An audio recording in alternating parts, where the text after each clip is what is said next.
Vous êtes cadre en CDI et vous avez de plus en plus de mal à accepter votre situation au bureau. Vous ne projetez plus, vous n'y croyez plus vraiment, mais vous vous dites que ce n'est pas encore le moment, que ce serait risqué de partir et que finalement vous avez quand même encore des avantages, une stabilité, une équipe et que c'est quand même le confort d'avoir un salaire, un statut et que vous êtes plus en sécurité pour votre famille. Et si je vous disais que c'est précisément ce raisonnement qui vous piège? Je vais vous expliquer pourquoi la plupart des cadres prennent leur décision de rester ou de partir trop tard. Et surtout, comment décider au bon moment, sans regret et avec stratégie, de partir.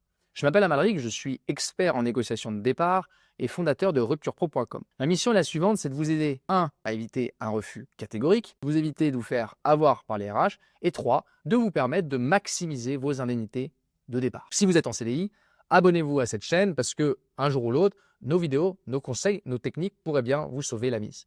Et surtout, restez bien jusqu'au bout de la vidéo, car après avoir fait plus de 3000 consultations avec des cadres, je vais vous dire exactement comment prendre la bonne décision. Alors, pourquoi vous devez écouter votre intuition, mais être vigilant sur comment? Vous n'êtes pas fou si vous sentez au fond de vous que vous devez partir sans encore avoir tous les chiffres, toutes les validations, tous les signaux verts ou rouges, peu importe. Et vous n'êtes pas faible si vous restez malgré l'envie de fuir parce que vous sentez qu'il y a encore une carte à jouer et vous laissez un petit peu la chance au produit. Les cadres qui réussissent leur transition professionnelle, qui font un bon départ de leur boîte, ne prennent pas leurs décisions après des mois de rumination, de PowerPoint interne et d'appels à des amis ou de longues tergiversations. Ils la prennent souvent en quelques jours, voire en quelques heures, quand 3 conditions sont réunies. La première chose, c'est qu'ils ont clarifié leur seuil de tolérance. Est-ce que je pourrais continuer comme ça encore 3 mois, encore 6 mois, encore 1 an? S'ils se disent non, c'est souvent suffisant. Et ce ressenti n'est pas vague. C'est une forme d'intelligence issue de milliers d'heures d'expérience. Vraisemblablement, quand vous avez 10-15 ans d'ancienneté, vous commencez à avoir cette expérience. Le deuxième point, c'est qu'ils ont objectivé leur intuition. Ils mettent à plat les faits, les signaux, qu'ils soient faibles ou forts, les changements récents, les humiliations, les promesses non tenues, les réunions sans fin, les remerciements absents, les injustices, le manque de reconnaissance, les perspectives qui sont avortées ou mortes. En fait, quand tout est écrit, on se rend compte qu'on n'exagère pas et qu'on savait depuis longtemps qu'il fallait prendre une décision, celle de partir. Troisièmement, ils évaluent la perte de sens comme un vrai risque. Les cadres pensent à tort que perdre le sens au boulot, ce n'est pas grave tant que le salaire tombe. Eh bien ça, c'est absolument faux, car c'est la porte ouverte au désengagement, à l'épuisement et à la perte de performance.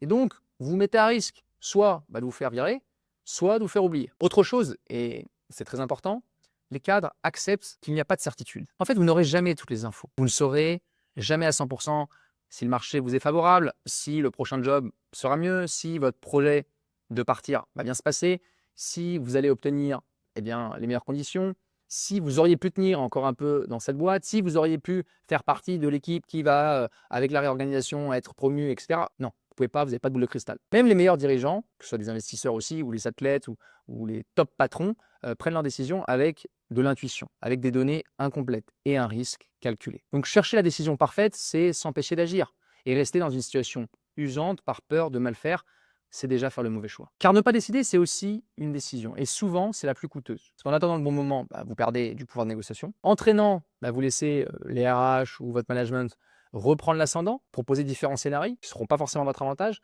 Et puis, troisièmement, en espérant un signe clair de l'univers, en fait, vous grillez vos forces, vous grillez votre énergie, vous grillez votre réseau interne. Et puis surtout, en fait, que vous soyez croyant ou pas croyant, on s'en fiche.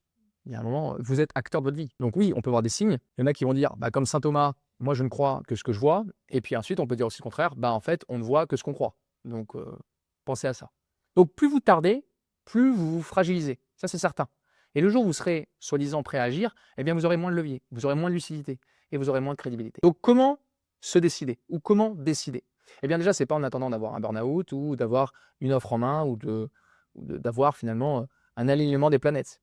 Et c'est plutôt en procédant, je dirais, comme un athlète. Première chose, c'est une intuition rapide. Ce que vous sentez, ce que vous ressentez là, à ce moment-là, quand vous êtes dans une situation qui ne vous plaît pas. Maintenant, faites-le, sans filtre. Qu'est-ce que vous ressentez? La deuxième chose, c'est de pouvoir valider de manière stratégique où vous en êtes, ce que vous pouvez obtenir, les risques à retourner la table, les risques que vous prenez, à la fois sur le pro et sur le perso. Et le troisième point, c'est d'avoir une décision, de prendre une décision qui soit alignée, qui ne soit pas forcément rationnelle, mais qui soit solide et assumée. Parce qu'à la fin, il faut que vous assumiez votre choix, votre décision. Et c'est d'ailleurs ce qui est le plus dur. Ce qui est le plus dur, c'est d'assumer dans la continuité de votre décision, vos choix et donc vos actions. Donc n'oubliez pas que si vous êtes cadre et donc que vous pensez à tourner la page, à prendre un nouveau départ, ou que vous sentez finalement que le vent tourne, c'est une opportunité pour négocier votre départ intelligemment et avec un chèque. Les entreprises disent souvent que ce n'est pas la politique de la boîte, si vous n'êtes pas content, la porte est grande ouverte, mais si elles sentent que vous connaissez les règles du jeu, elles préféreront négocier un bon accord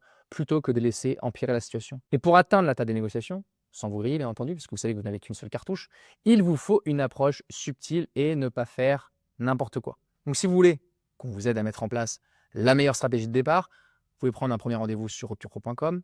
On analysera ensemble votre situation et on vous dira directement quelles sont vos chances de succès. Le lien est sous la vidéo. Donc quitter son CDI, ce n'est pas une fuite. C'est parfois une décision bien plus lucide qu'un cadre peut prendre pour retrouver de l'impact, de l'élan, de la santé mentale, de la reconnaissance, du challenge, de l'envie, de l'énergie et de la satisfaction. Mais encore faut-il avoir le courage de se poser cette seule question. Est-ce que je resterais si je n'étais pas déjà là? Si la réponse est non, alors vous allez déjà décider, hein.